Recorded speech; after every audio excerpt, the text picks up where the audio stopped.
साईं बाबा मंदिर के पास, जहाँ पर अभी सिंधी समाज इकट्ठा हुआ है। आइए जानते हैं कि क्या यहाँ पर गतिविधियाँ चल रही है। आपका नाम बताएं सर। मेरा नाम रमेश मोटवानी है। रमेश जी, क्या क्या प्रक्रिया चल रही है अभी? मैं कैंडिडेट हूँ, यहाँ पे चुनाव लड़ रहा हूँ। अच्छा, तो मुझे यहाँ पे आज किस पद के लिए लड़ रहे हैं आप? अध्यक्ष पद के लिए। अच्छा, अध्यक्ष पद के लिए लड़ रहा हूँ। आज मैं आया हूँ यहाँ पे क्योंकि आज हमारे एजेंट वगैरह जो बैठे हैं, हमारे को एक अंदर एजेंट बैठाना पड़ेगा, उसके लिए फॉर्म भर के उसका कार्ड बनवाने के लिए आया। अच्छा, कल सुबह 9 बजे से 2 बजे तक वोटिंग है। अच्छा, और 3 बजे या 3:30 बजे तक रिजल्ट घोषित होगा। सर मैं जानना चाहूँगी अध्यक्ष की क्या भूमिका रहती है, मतलब क्या जिम्मेदारियाँ रहती है समाज की? अध्यक्ष की समाज को एक करने की भूमिका है। अध्यक्ष की बहुत जिम्मेदारी। चेटीचंड हमारे समाज का मेला लगता है जिसमें सबको साथ लेकर चलने की कोशिश। आज अध्यक्ष का सारा काम रहता है, अध्यक्ष से लेकर होता है। अच्छा, तो सर जैसे कि बताया जाता है कि जैसे अभी यहाँ पर काफ़ी सारे लोग इकट्ठे हैं, अभी कुछ शिकायतें भी आई थी कि कई बाहर के लोग भी सदस्य बन गए हैं, तो उस बारे में आप लोग क्या कर रहे हैं? उनको जो बाहर के थे उनको हटा दिया गया है। नई सूची तैयार हुई है, पहले इसकी चली थी, अब वो सूची चेंज होगी। और समाज का है, बाहर के कोई नहीं है, सारे यहाँ के हैं।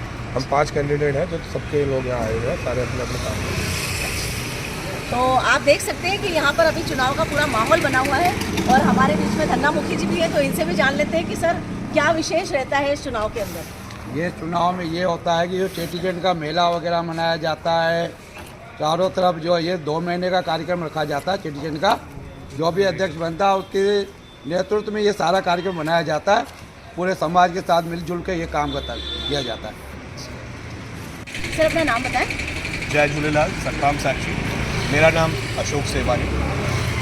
सर किस तरह मतलब कैसे दिमाग में आया कि इसके लिए मतलब आपको चुनाव लड़ना चाहिए, आप कोई जिम्मेदारी के लिए लायक हैं, कैसे मानते हैं आप? चेटीचंड मेला कमेटी में पिछले 5 साल से जुड़ा हुआ हूँ मैं। इस पे उपाध्यक्ष भी रहा हुआ हूँ और जनरल सेक्रेटरी पद में भी रहा हुआ हूँ। और इसीलिए काफ़ी टाइम से, उसके बाद भी 2 साल से निरंतर यही था कि अध्यक्ष पद के लिए और समाज के कल्याण के लिए, एक जूनियर की सेवा के लिए आगे आऊँगा। और जैसे भी मुझे अब समय मिला कि अब हम जूनियर की सेवा कर सकते हैं फ्री होकर, अच्छे सच्चे मन से, इसलिए आ गया है। सर समाज के विकास के लिए क्या प्लानिंग है आपके भविष्य में? समाज के विकास के लिए हमारा सिंधी समाज जो है काफ़ी, यानी इसको पिछड़ा माना जा रहा है, तो हम यही चाहते हैं कि समाज को, सिंधी समाज को मैं अपने आगे लेके जाऊं और इसी क्षेत्र में नहीं, राजनीतिक क्षेत्र में भी, हर क्षेत्र में सिंधी समाज हमारा आगे आए। और जो नेता, बड़े नेता हैं, सिंधी समाज से थोड़ा सा कट के रहते हैं या कोई सीट नहीं देते हैं, तो यही प्रयास रहेगा कि अच्छे स्तर पे हो, राजनीति में भी सिंधी समाज आगे आए, हर क्षेत्र में हमारे सिंधी समाज का कोई व्यक्ति अच्छा जो आए, जो हमें सपोर्ट कर पाए।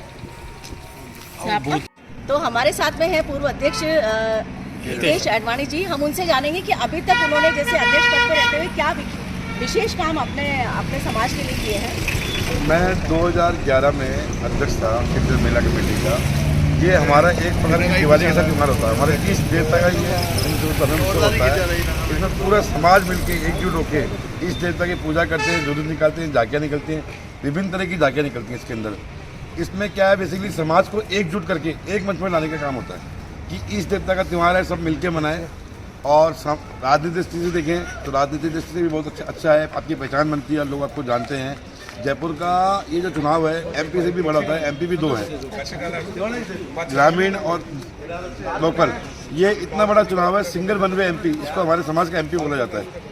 मुझे बड़ा हर्ष है कि इस पद पर मैं रहा हुआ हूँ 2011 के अंदर। तो सर आने वाले अध्यक्षों से क्या उम्मीद करते हैं, क्योंकि अभी बस वक्त बदल रहा है, समय बहुत चेंजेस का समय है, तो ऐसी स्थिति में अपने समाज के लिए आने वाले अध्यक्षों के लिए क्या आप वो देना चाहेंगे, आशीर्वाद मानने या शुभकामनाएं? मैंने हर बार ये बात बोली है कि कोई भी अध्यक्ष का कार्यकाल 2 साल का होना चाहिए, लेकिन 1 साल का कार्यकाल है। जब तक वो समझ पाता है तब तक कितने निकल जाता है।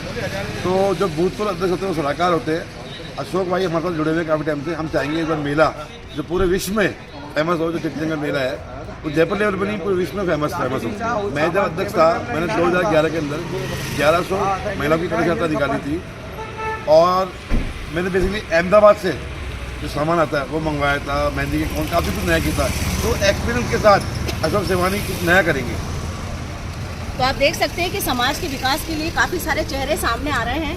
अभी देखने वाली बात होगी कि अध्यक्ष पद की कुर्सी पर कौन विराजमान होते हैं, लेकिन ये बहुत बड़ी बात है जो अभी हमें हितेश जी ने कही कि चुनाव 2 साल के होने चाहिए।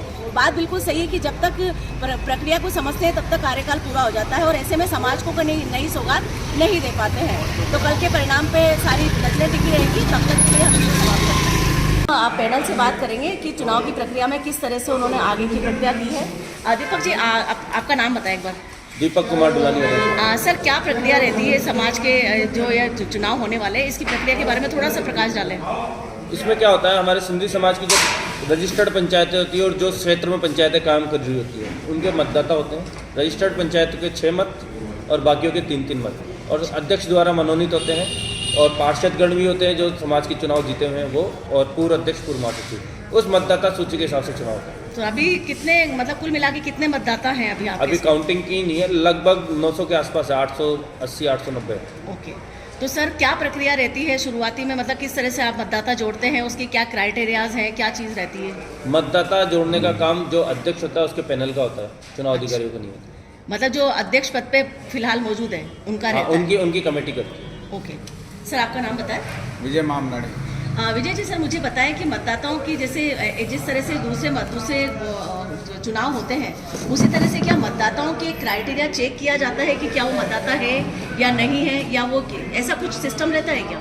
हमारे पास जो सूची उपलब्ध होती है चुनाव अधिकारियों के पास, उसके अनुसार चुनाव कराए जाते हैं। उसमें देखा जाता है कि ये जो वोटर है ये वही वोटर है जो मतदाता सूची में है, वो हमारा काम करना चेक करने का है, वो हम ID वगैरह देके चेक और होना वो सिंधी समाज से ही चाहिए, सिंधी समाज से, है ना? दूसरे समाज का इसमें शामिल नहीं हो सिंधी सकता। पंचायत है और सिंधी संस्थाएं जुड़ी रहती है इसमें, नाम ही सिंधी समाज है। अदर कोई भी संस्था जुड़ी नहीं है इसमें। सर आपका नाम बताएं। विजय कलवानी एडवोकेट।